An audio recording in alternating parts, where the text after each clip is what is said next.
I'm going to talk to you so that it'll give people a chance to log in for the demo.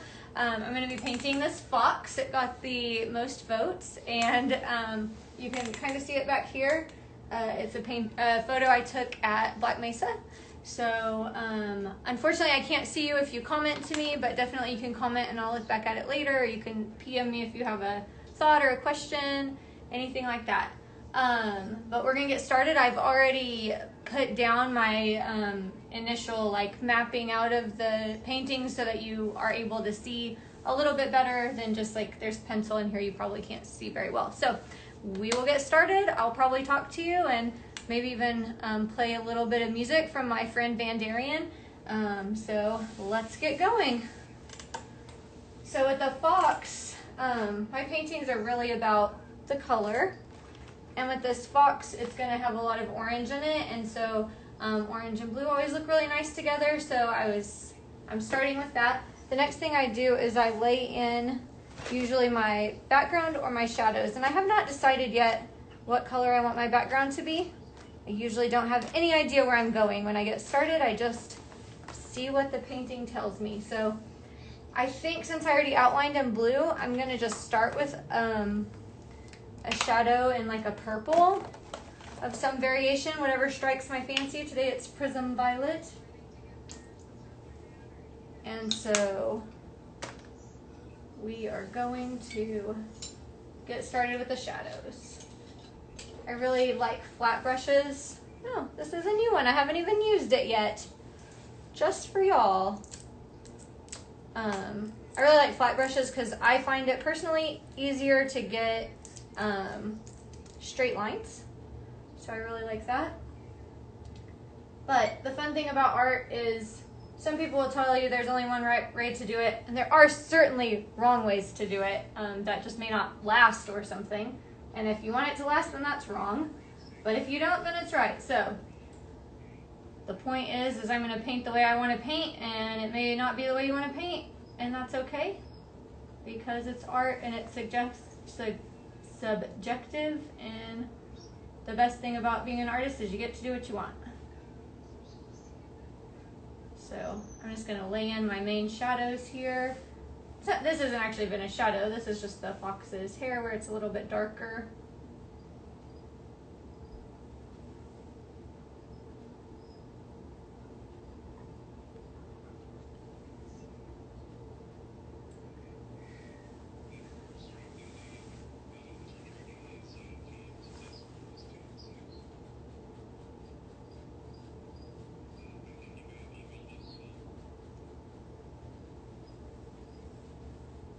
Your pinky, when you're painting, is your best friend. So if ever you need to get a little spot, just stick your pinky out and it'll help give you a support for your hand. Some people have crazy steady hands and some people don't. I have pretty steady hands, but there's still spots that are very challenging, so the pinky is handy.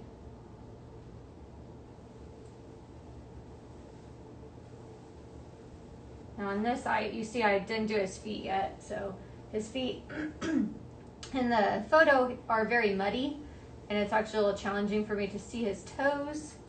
So I'm gonna get really up close and personal with that eventually, but probably I'm not gonna put in a lot on them right now because it is gonna take, I'll probably have to put the photo into Lightroom and mess with the colors and the shadows and highlights so that I can really see what's happening.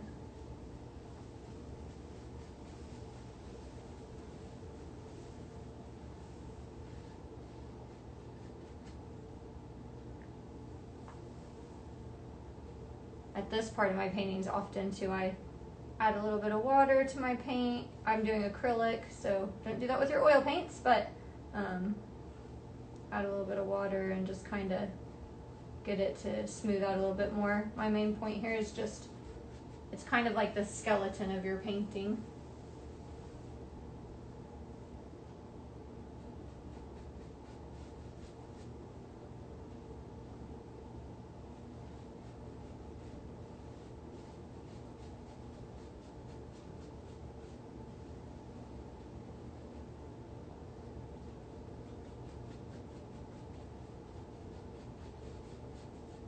this little fox was so cool. We were camping, and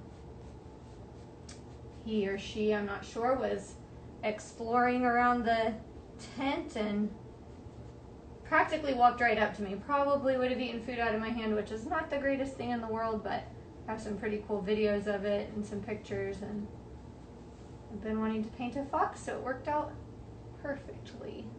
Now, as you're painting or drawing, one of the things that will help improve your work a lot is paying attention to where one thing is in relation to another. So like when I sketched out this tail, I'm looking over and I'm realizing actually that it needs to come up just a little bit higher. I mean, that's not a big deal. It wouldn't make or break the painting by any means. But a lot of times I think we're like, oh, there's its butt and there's its tail and there's its leg. But really it's, oh, there's its hock in relation to its elbow, or there's its hock in relation to its nose or its eye or whatever. You're making all these connections as to where things are in your painting or your drawing. And that's how we work on our proportions a little bit better.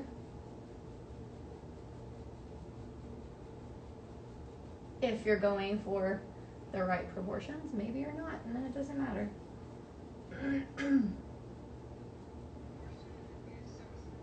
So now this area right here, I don't know if you can see very well, but there's a shadow under the fox's face, and to me that's a totally different texture. I actually think I'm going to mix a little bit of my blue and purple together because I do want it to be just a little bit different when I lay in that shadow for right now.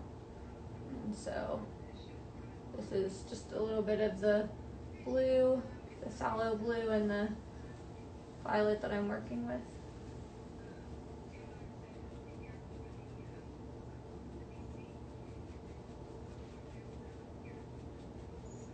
None of this has to be perfect. It's really just about refining as you go. It's like life. You just do what you think you do, and then you learn things, and then you do other things, or you notice like, hey, that's not working very well, and I'm going to change that. But you just have to keep trusting the process and trusting that you can do it, and you'll just keep improving. I think I'm going to do the same thing on the ear shadows just a little bit. I like this color I got. A little bit more blue just for right over here. And I said this fox is going to have a lot of orange in it, and who knows, because like I said, I don't actually have a plan most of the time when I paint. I just paint really intuitively, and I look for colors that are in the painting, and the colors I see, and I either enhance them or I kind of focus in on them, but it's really more of a conversation.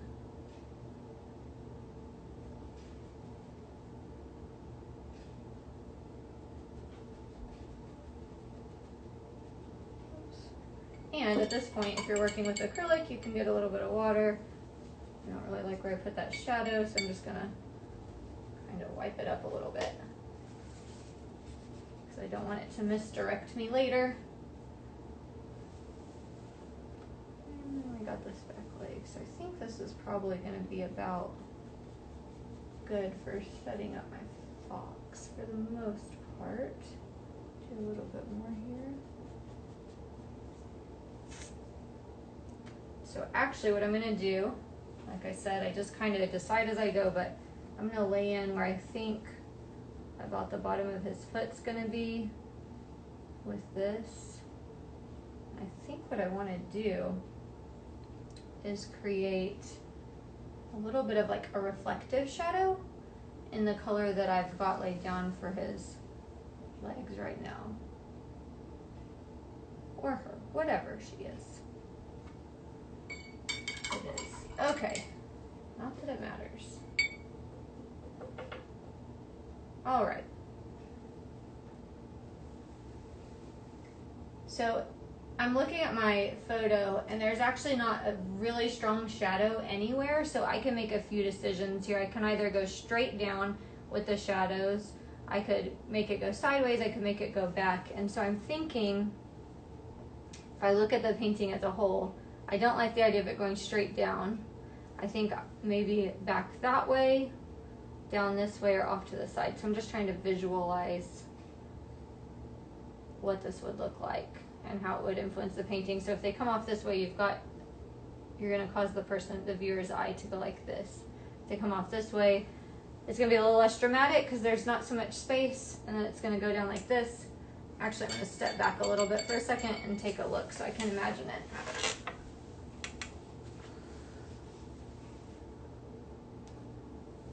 Yep, stepping back was a good idea. So I think it's going to look a lot better with these shadows coming off down to the right. So I'm just going to kind of really quickly, and you know what, later on, if I don't like it, I'll paint over it. Not a big deal.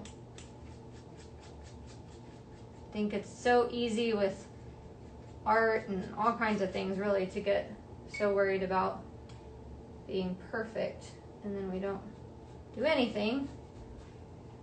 And then you're not even like bad at something, you're just not even doing it at all. So you can at least improve if you're not very good at something, but if you don't do it at all, you're not able to do anything. So just do it and see what happens.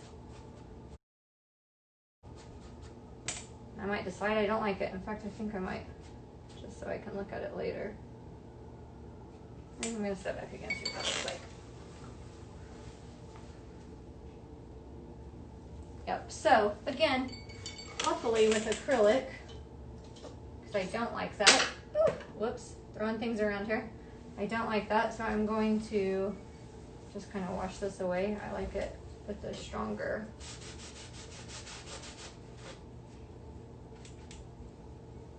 more angular shadow.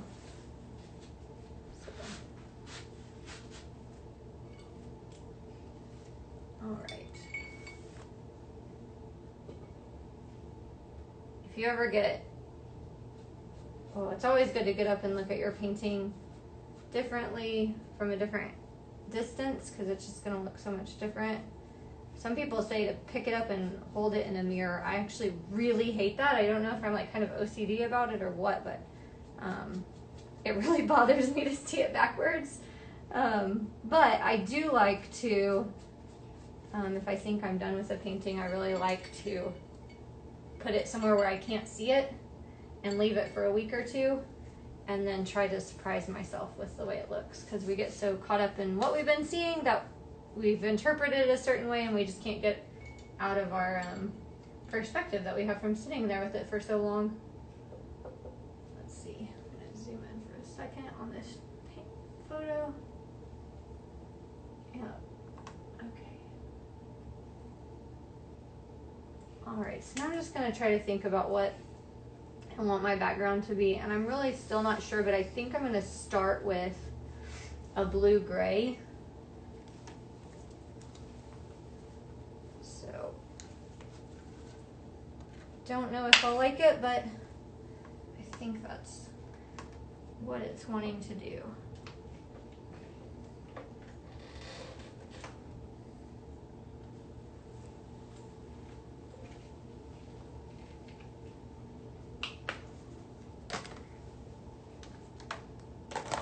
So different paints make different colors. So you can't grab like a phthalo blue and then grab an ultramarine blue and mix them with white and get the same thing. You can not get the same if you grabbed a yellow and mixed it with this. Like, you cannot mix the same types of colors with these two paints. So it's really good to start learning those things. And I have a terrible memory, but I took this awesome color class.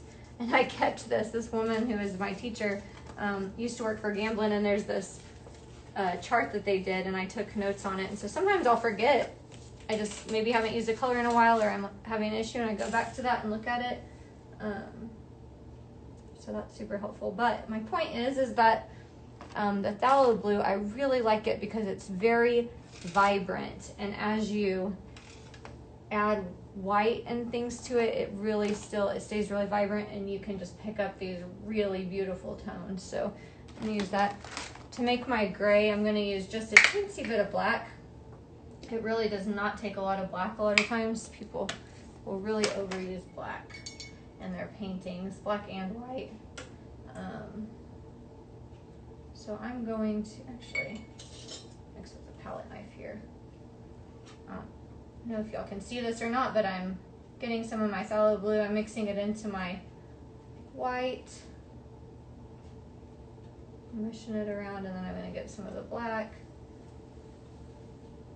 I'm just going to mix it until I get it to the color that I want it to be.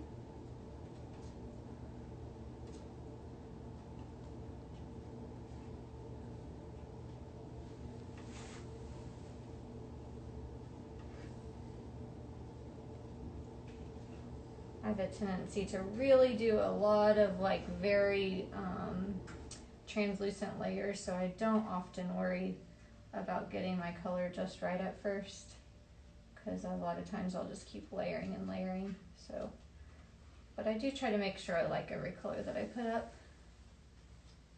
Oh yeah, this is getting pretty. Okay, a little more blue. I probably have not even mixed enough here, but I'm going to water it down a little bit, and then if I really like it, I'll mix up some more.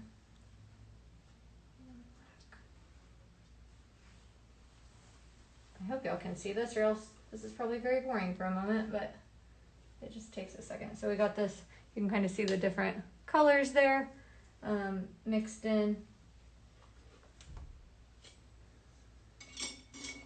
I'm going to use a bigger brush this time, and sometimes I even like take my brush and for the background, or if I'm going to have it be kind of watery or runny or whatever, kind of, but I personally find that this helps spread it around a little bit. But on some canvases, if they're pre-gessoed, this is a pre-gessoed canvas and I did not add any of my own gesso to it, it sometimes will kind of repel the water at first, so it's kind of weird, but we will figure it out either way. Ooh, yeah, that's beautiful. This is going to be really pretty with that orange.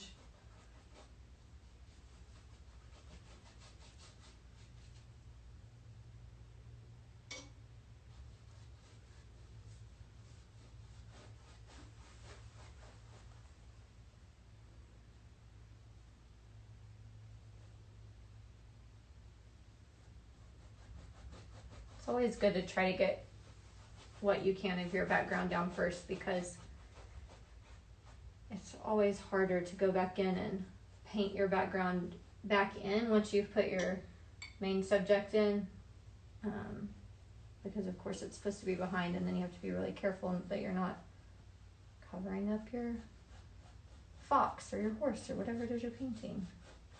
Ooh, I like this color. Yeah, it's going to be really pretty.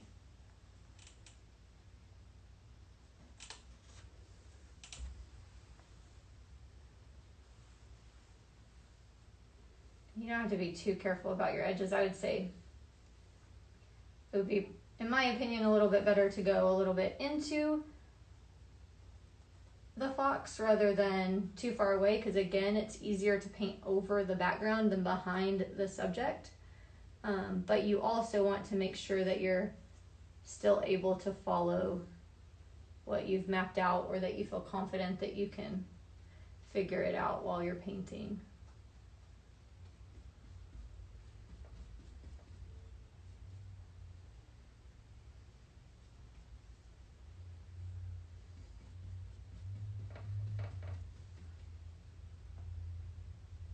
There's all different kinds of ways that you can add color when you're painting.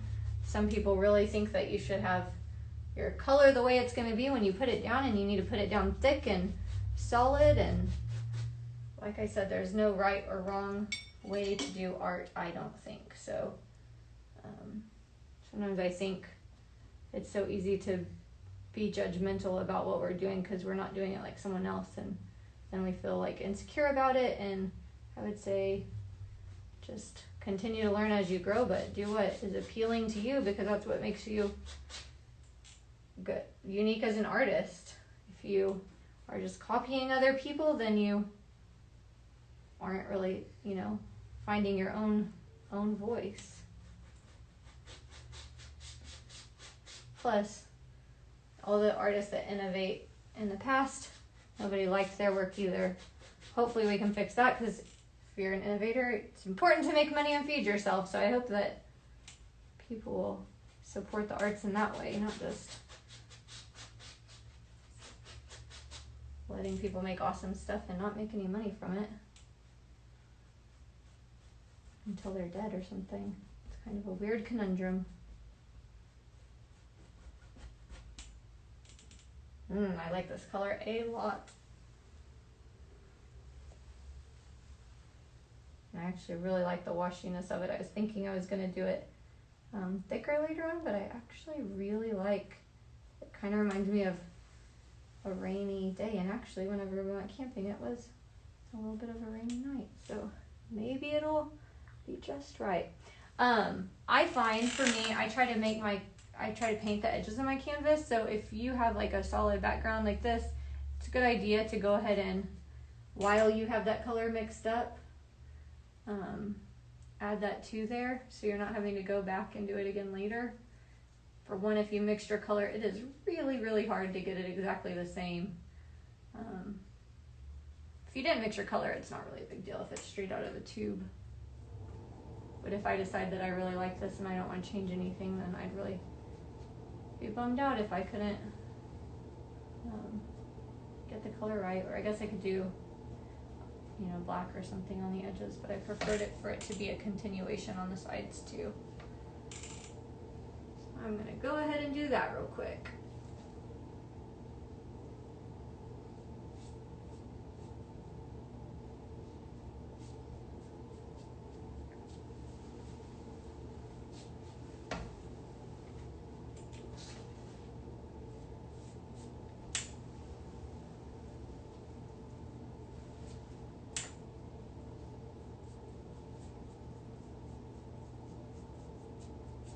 Y'all, all you creative people out there that are artists, you'll have to comment, let me know, PM me or something. I'm curious how many of you have had a hard time painting since COVID hit. I feel like ever since we've been in quarantine, all I want to do is be outside. Like, there's not, outside or sleeping, I guess, but I've had a really hard time painting.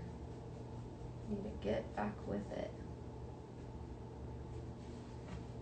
That's gonna be so nice. So when I'm looking at colors, I start thinking about how they play against each other. And you can Google this. I don't have a resource to tell you to go to, but there are things online that show this. But the way colors interact and how you can be looking at something and then, you know, they just cover up one color and you realize that it was like the same orange in both places, even though in one spot they looked very different.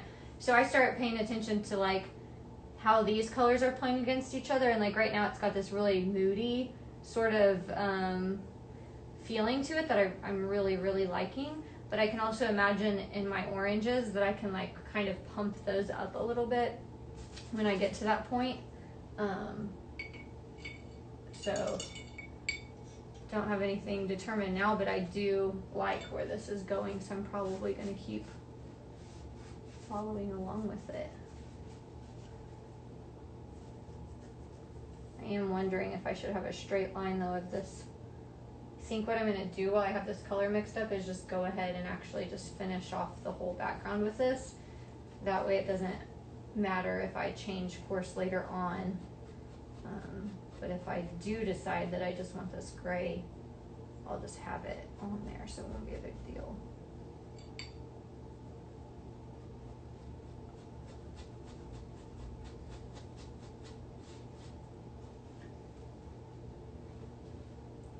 So I tend to do all these really washy things, so I put down a paper towel under my canvas. I actually have some random paper towels that I have saved because they're so pretty. I'm going to do something with them eventually.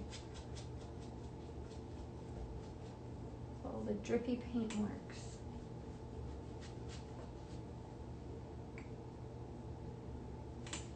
Now the one thing that will be a little bit hard about this is because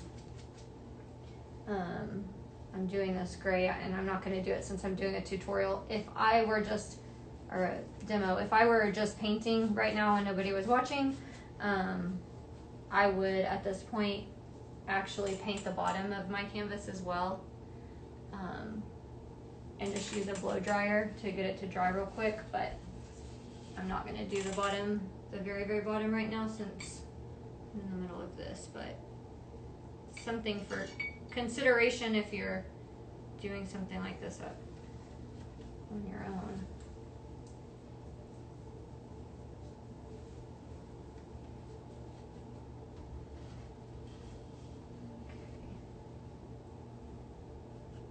But there's all kinds of creative solutions we can come up with if we have problems with it later on. No big deal. So now I just got to try to start thinking about what I want to do with this fox. And I think for right now, what I'm going to start with is I'm going to use this nice blue gray that I've been using, and I'm just going to add a lot more white to it. And I'm going to set that as my base color for the white on the fox's chest and face. And it is going to be a little bit dark, but it doesn't matter. Usually I try to start with dark to light and build up as I go, so that's no big deal. I do try to pay attention, like right now I'm trying to paint kind of in the direction that the fox's hair is going. Our brush strokes, if they're able to be seen, can definitely add movement and texture to our pieces. And so with hair, it's, you know, if I was painting sideways, that's going to give a whole different impression. Not that it's wrong, it's just not the one that I'm wanting. So I'm going to go with the direction of the hair.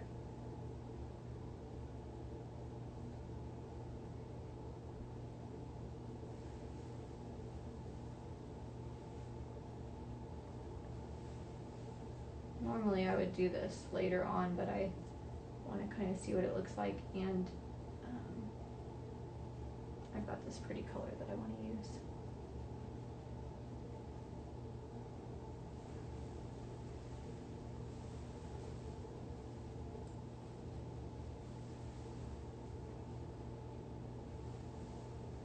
Time goes by so fast when you're painting.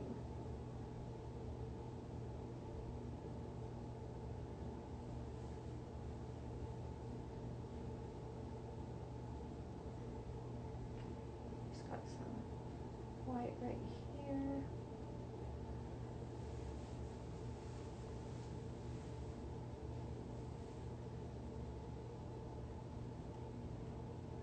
You can see I'm not covering up all of my underpainting with the orange, or sorry, the purple and stuff yet, because I like to play with those colors. So I'm going to keep it there to see what to do with it here in a little bit.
Look next time and see if there's a way to pop up the picture on the screen so you guys can see it, but there's just some highlights hitting on the fox's leg that I'm just kind of putting in there a little bit.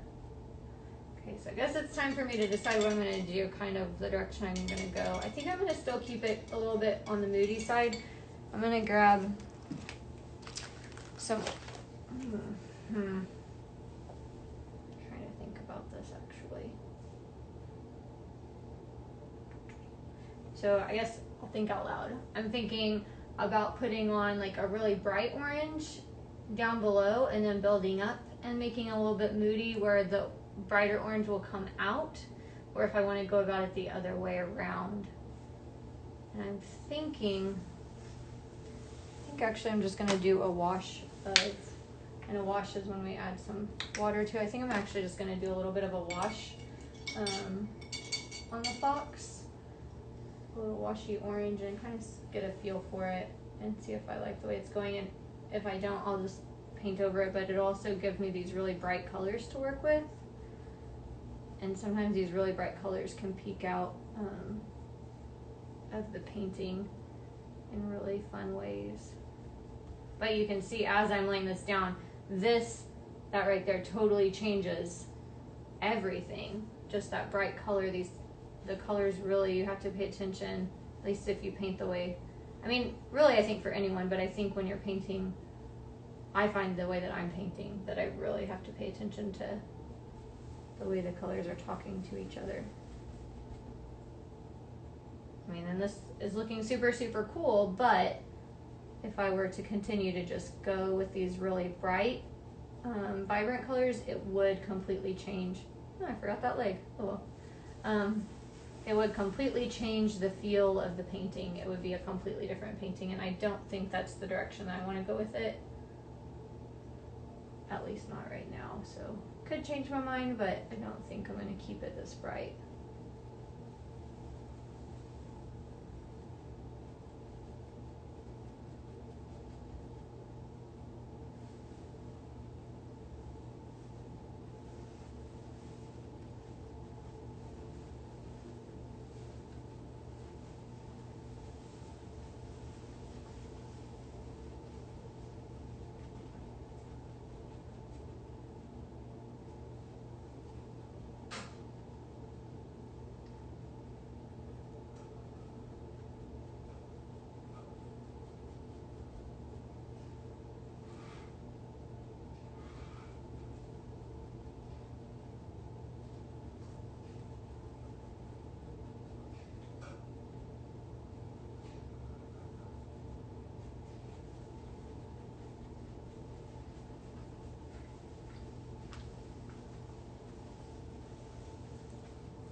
This might be a point where you might want to get up and look at your painting from far away to just see how it's looking coming out, but I think I'm pretty confident with where I want to go with it. So I am glad I put this orange down. It's not going to be the primary thing, and potentially it could completely get covered up, but right now I'm going to add some raw sienna, maybe a little bit of burnt umber, and just start to lay in some browns.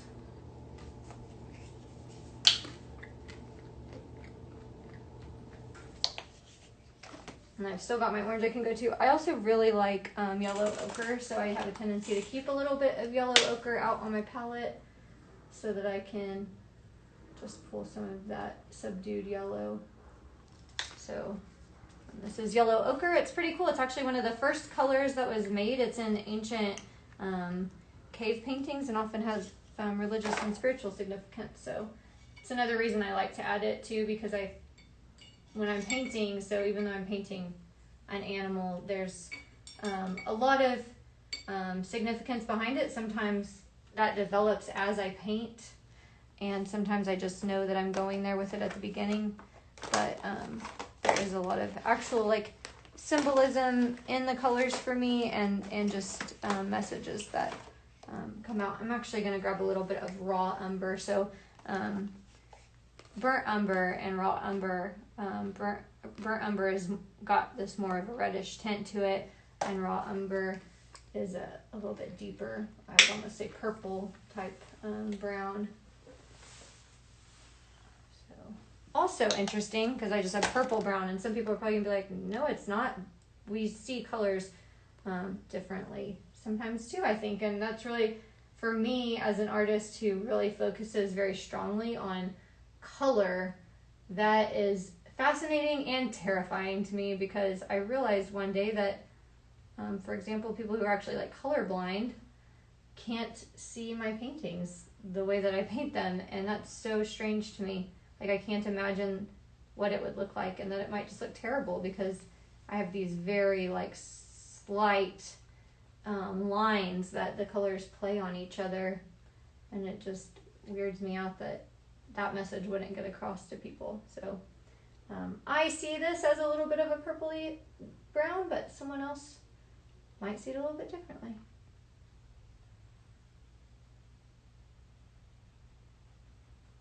Normally I don't start adding this texture like I am, but the fox is very textural, so I'm just going to go ahead and start painting the hairs a little bit. That'll also allow some of these painting colors at the bottom to show through too, which some of them I do want to keep in.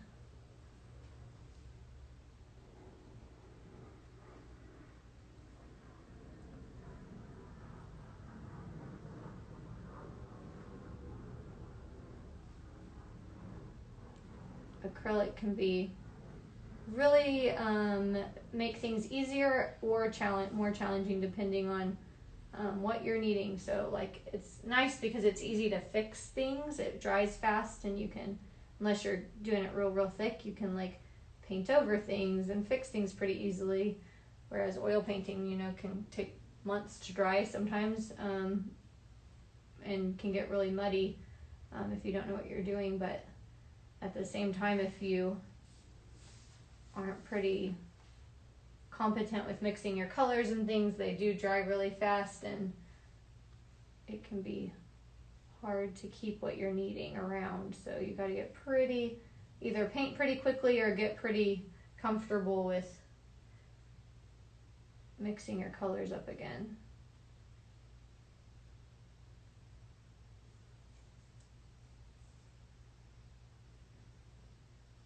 Right now I'm just kind of looking for, I'm gonna take this, mix it in with a little bit of, losing my words here, yellow ochre to lighten it up a little bit. And then I'm gonna use this to start kind of laying in some of the shape to the fox's face. And this is one of those times where it's really important for you to pay attention, because if I were to like say start over here and do this texture going this way, it's going to totally mess up the shape of my fox's face, because his face is going to be crooked. So it's really important to pay attention to where the center is, where you're placing those, I gotta fix that. Okay, where you're placing those hairs in relation to his face, or you're going to get his face lopsided. So, so I'm just kind of looking on my fox. There's a little spot that comes up right here. I mean, y'all can't see this, but there's a little spot that comes up right here. And then under about right here, there's some hair that starts kind of going. And then here's about the middle line. So this just kind of gives me a guideline for kind of how I'm going to take this. Because then you've got his hair on the other side that's going to start kind of going the other way. So you could see if I had that way over here, his face is now lopsided. We're not going for a cubist fox, so that's not what we want.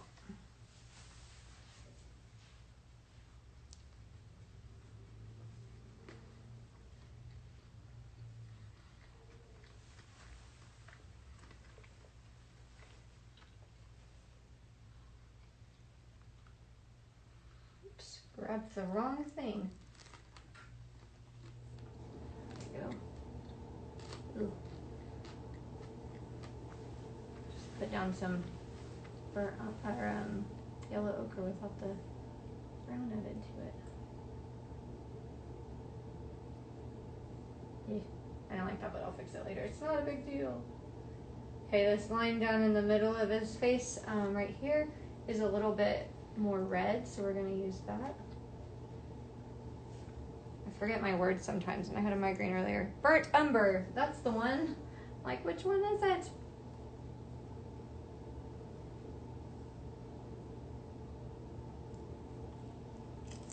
And then this, where his eyes are, is more red. So, and this might be an area where I might get an actual red and add to it. Let's see what I've got here, if I've got anything that is going to work for me the way that I want it to.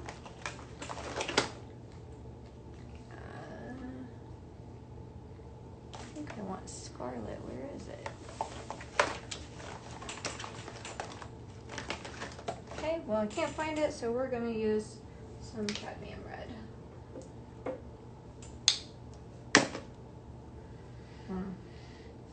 No, that doesn't feel right. We're not using that. We'll try crimson.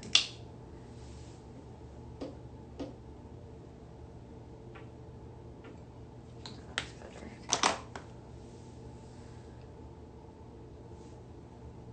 So I'm just gonna add, oh yeah, that's just right.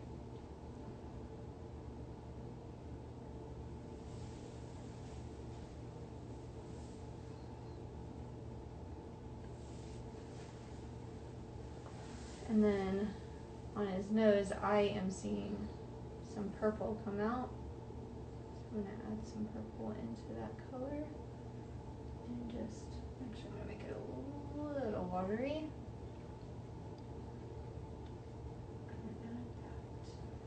So this is one of those points where I'm having to decide, oh, where does that white come up to? It comes up to about here.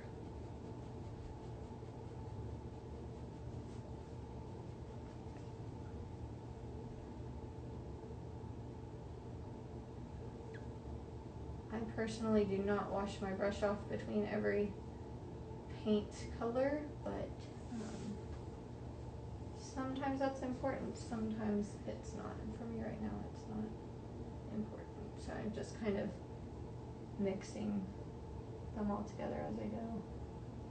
But that would definitely change down the road. But for right now, it's not a big deal. I'm gonna zoom into his nose here. Whoops. Didn't even know I could do that. Okay. Let's see.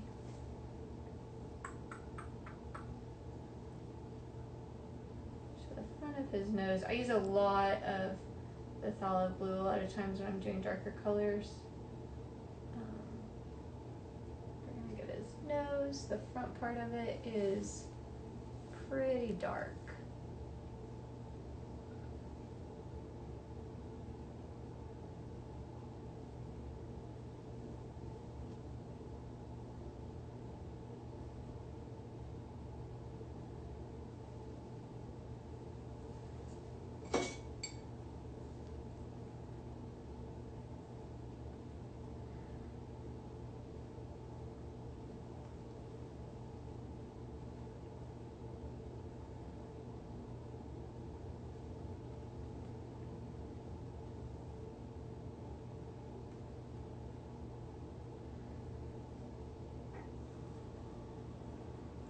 And he's got some areas on the top of his nose that are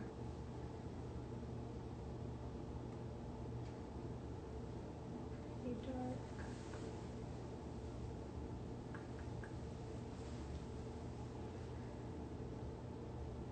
And then some areas that are pretty light.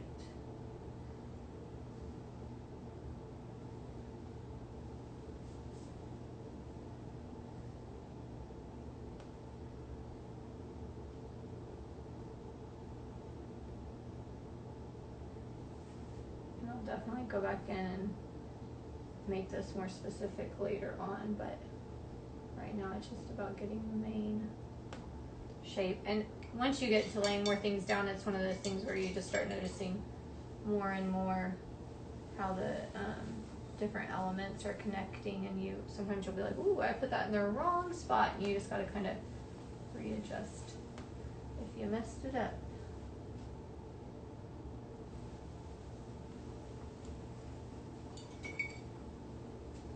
Generally don't even paint on canvases this size anymore. I really like bigger canvases, so it's kind of weird for me to be doing this small detail right now. Okay.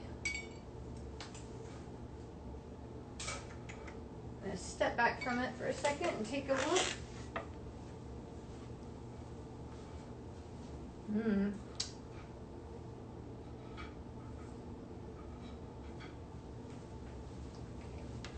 So I'm going to go ahead and lay in some more of that white on his face so that it kind of evens that out a little bit. And then I think we're going to work on putting his eyes in.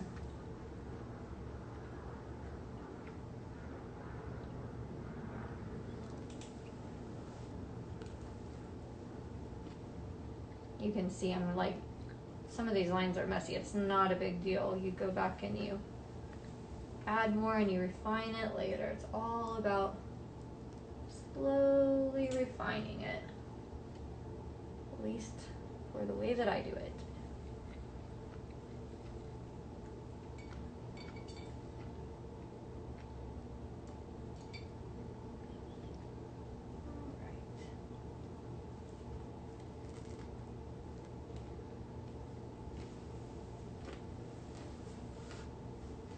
Mixing up a darker color here. I usually do like I'm doing some raw umber, some phthalo blue, and just a little bit of black. I'm going to use this really fine brush and try to get the shape of his eyes laid down. It's kind of a weird angle to not get in y'all's way and still paint.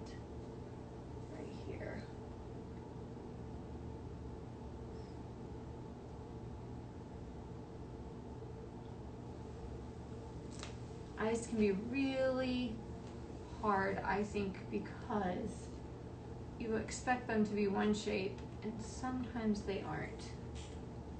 And they can all be so varied. I mean, even if you have more than one dog, look at your dog's eyes, their eye shape is different.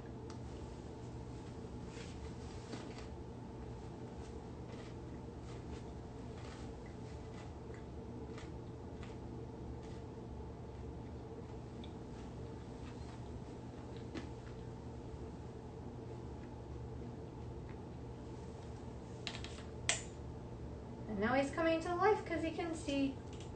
That's the fun part about eyes.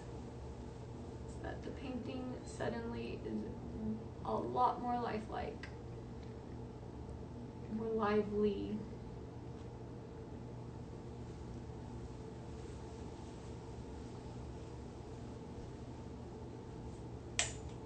Oh, sweet. Okay.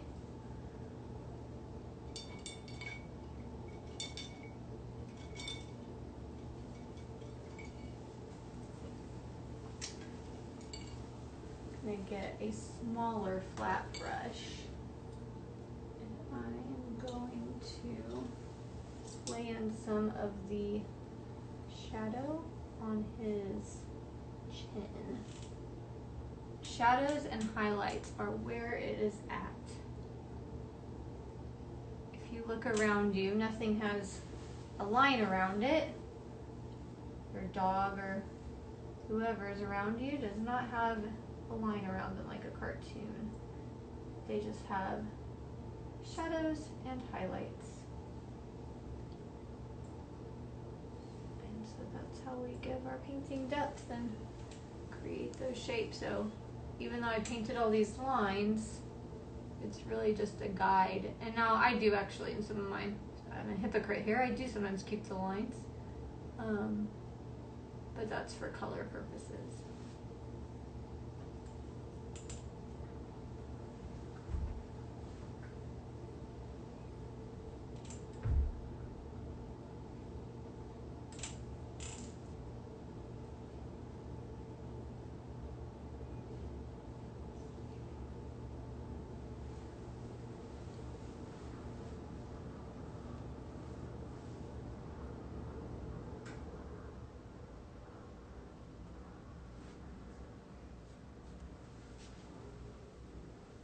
So this is one of those areas right here, that color is light. Over here, I lay it down and it's way too dark.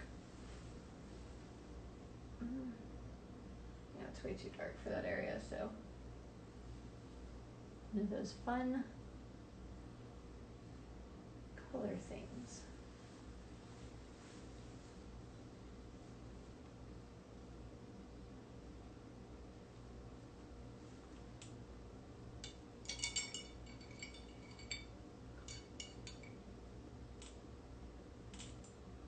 There's the brush I'm looking for. It was hiding. Nope, that's not it. It's still hiding. C'est la vie. Okay, we're going to do a little bit of a cream color on his nose.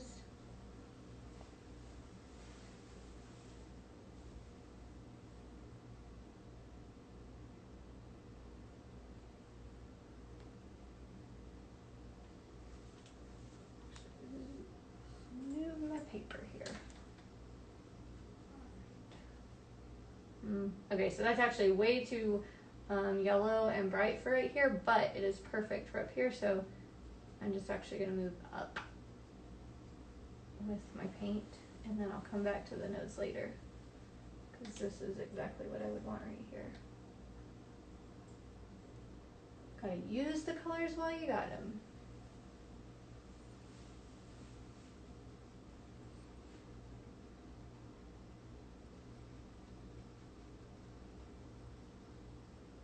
Ooh, that's a pretty color.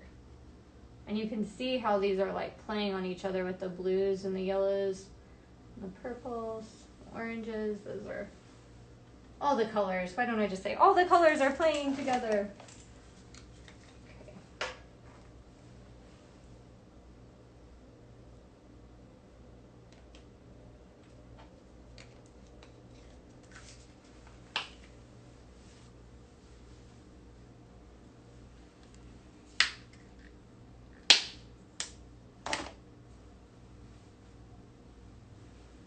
So as you lighten things up, often you start losing a lot of vibrance. So I just try to be really conscientious when I'm adding white to anything, how it's affecting the vibrance levels, and if I need to do anything to just pump those colors up a little bit more.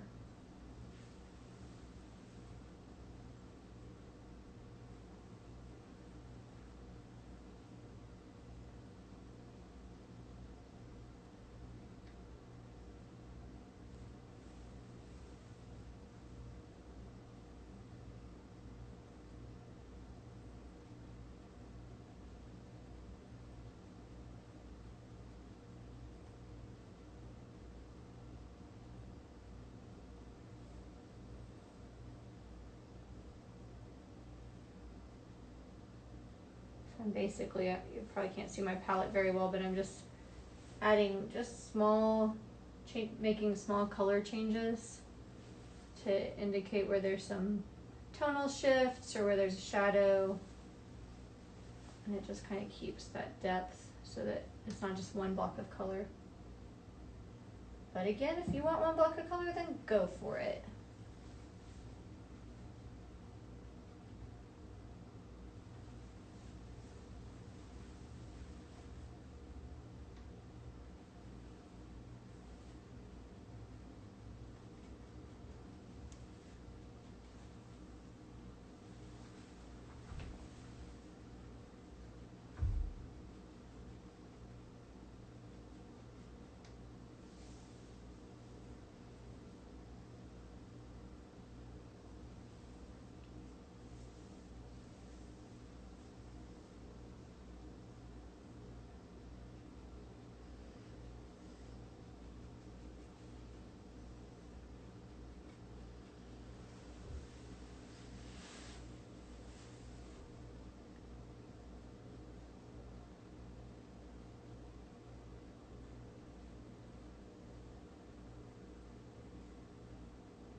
I didn't play y'all any Van Darien. I intended to play you some music. Okay, I'm going to play some Van Darien while I do my last 6 minutes here.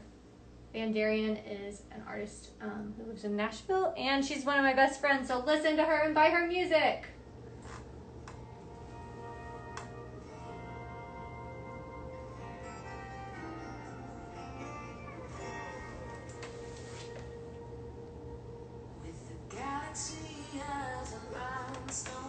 Actually, you guys, for real, it's hard on musicians. So if you can support musicians that are not famous and all that, like, do it, because they are really struggling right now. And also, Literati Press in the Paseo is an amazing bookstore, and you should buy books from them too. So support your artist friends and your independent businesses because they're what make our communities awesome and unique, and they're full of super cool people. So if you, even if it's like just a couple bucks, like just Venmo an artist a couple bucks, who cares? Everybody Venmo Van Darien and go buy a book from Literati Press. And I have paintings for sale too, so. But anyways, no, seriously, I hope y'all enjoy this. I'm gonna just finish this off. I've got about 4 more minutes, and I'm just gonna play some music.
Ghost of dream forever fading on.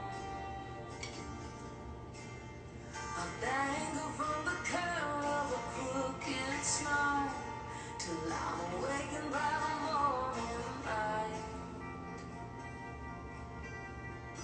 Halfway home, she comes shining like a diamond star.